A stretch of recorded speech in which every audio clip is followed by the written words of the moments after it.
Assalamualaikum warahmatullahi wabarakatuh. Perkenalkan, nama saya Muhammad Salal Ghifari. Nomor NIM 20190110015. Baiklah, untuk menyelesaikan final dari mata kuliah statistik dan probabilitas, saya akan membawakan sebuah materi uji chi-square dan memberikan contoh kasus. Pada kesempatan kali ini, langsung saja kita ke materinya. Sebelumnya, saya akan menjelaskan apa itu uji chi-square. Uji chi-square adalah pengujian hipotesis tentang perbandingan antara frekuensi sampel dengan frekuensi harapan yang didasarkan atas hipotesis tertentu pada setiap kasus atau data. Adapun kegunaan dari chi-square yaitu digunakan dalam penelitian untuk mencari kecocokan ataupun menguji ketidakadaan hubungan antara beberapa populasi. Yang kedua, digunakan untuk menguji hipotesis tentang ada atau tidak perbedaan antara dua proporsi. Yang ketiga yaitu digunakan untuk menguji hipotesis deskriptif bila dalam posisi tertentu, bila dalam populasi terdiri atas dua atau lebih kelas. Data berbentuk nominal dan sampelnya besar. Adapun dasar pengambilan keputusan dalam uji chi-square. Menurut Singgi Santoso 2014-222 dalam pedoman atau dasar pengambilan keputusan dalam uji chi-square, yaitu dapat dilakukan dengan cara melihat nilai tabel output dalam konsep chi-square test dari hasil olah data SPSS dalam pengambilan keputusan untuk uji chi-square ini.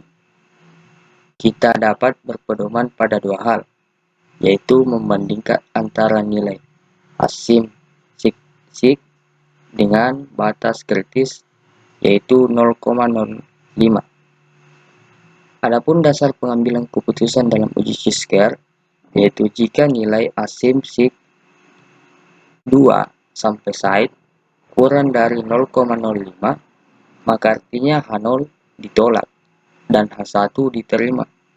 Dan jika nilai asim sig 2 sampai side lebih dari 0,05, maka artinya H0 diterima dan H1 ditolak. Adapun contoh kasus yang saya bawakan pada kesempatan kali ini, yaitu wacana pemindahan ibu kota negara menimbulkan pro dan kontra dari banyak kalangan. Kelompok yang paling terpengaruh terhadap kebijakan ini adalah pegawai negara dan pelaku ekonomi di Jakarta.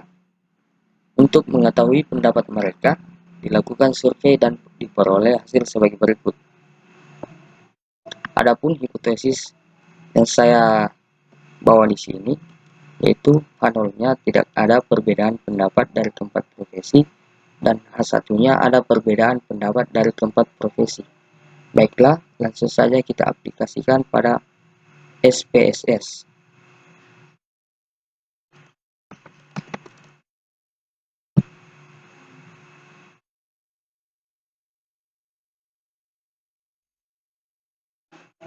Baiklah, langsung saja kita ke new dataset.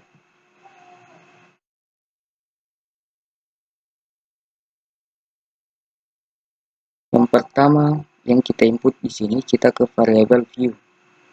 Kemudian kita masukkan profesi. Dan yang kedua, pendapat.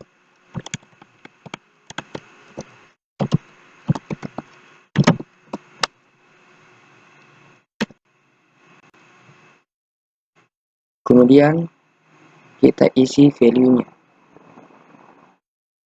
Value yang pertama yaitu PNS. Kemudian yang kedua, polisi dan TNI. Ketiga, pegawai swasta.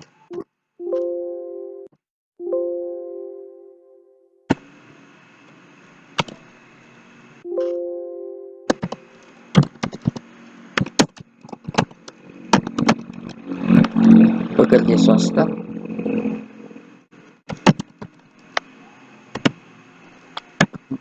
pengusaha.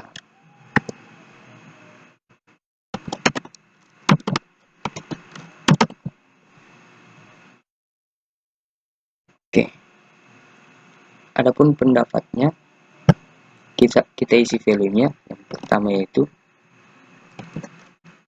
tidak setuju, kedua netral,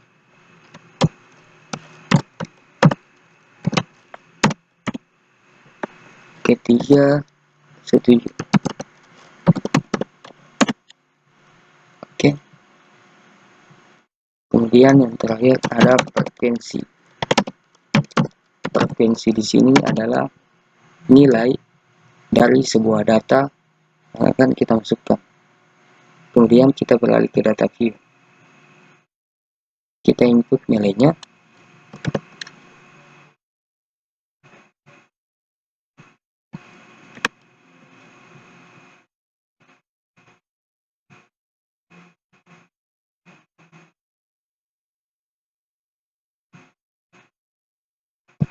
Untuk PNS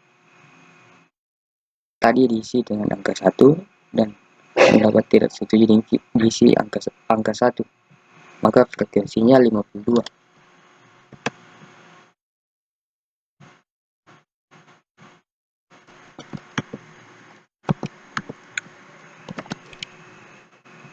Baiklah, untuk PNS dalam pendapat netral frekuensinya 90.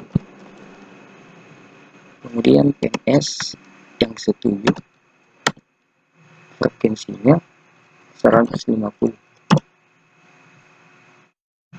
Kemudian polisi dan TNI yang tidak setuju. Polisi dan TNI diberikan keterangan tadi 2. Kemudian untuk pendapat tidak setuju frekuensinya 30. Kemudian polisi yang netral 43. Kemudian polisi yang setuju 61. Selanjutnya pekerja swasta dengan keterangan 3. Yang tidak setuju itu 105. Kemudian pekerja swasta yang netral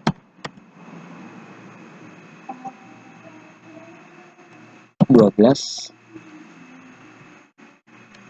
Kemudian pekerja swasta yang setuju 135.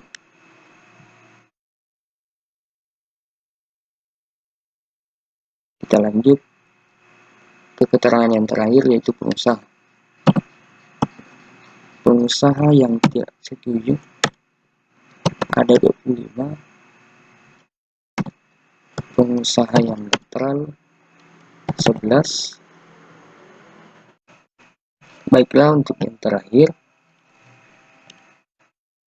pengusaha yang setuju itu 36.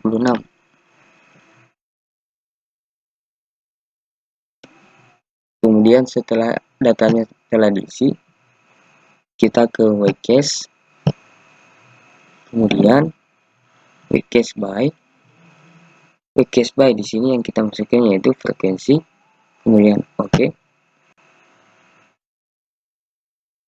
Wake by frekuensi. Kemudian setelah itu kita ke analis deskriptif statistik, kemudian cross step. Nah, pada bagian profesi kita isi pada bagian baris, kemudian pendapat kita masukkan dalam kolom. Setelah itu statistik. Nah, di sini kita centang Q-square, kemudian continue, terus oke. Maka muncul hasil seperti ini.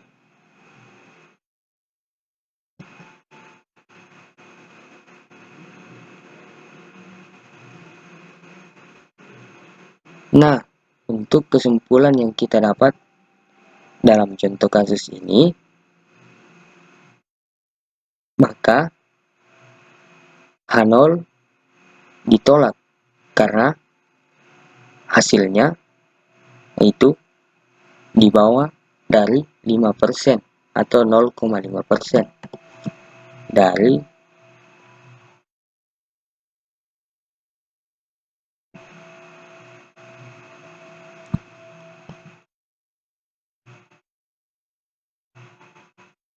sebagai patokan di sini.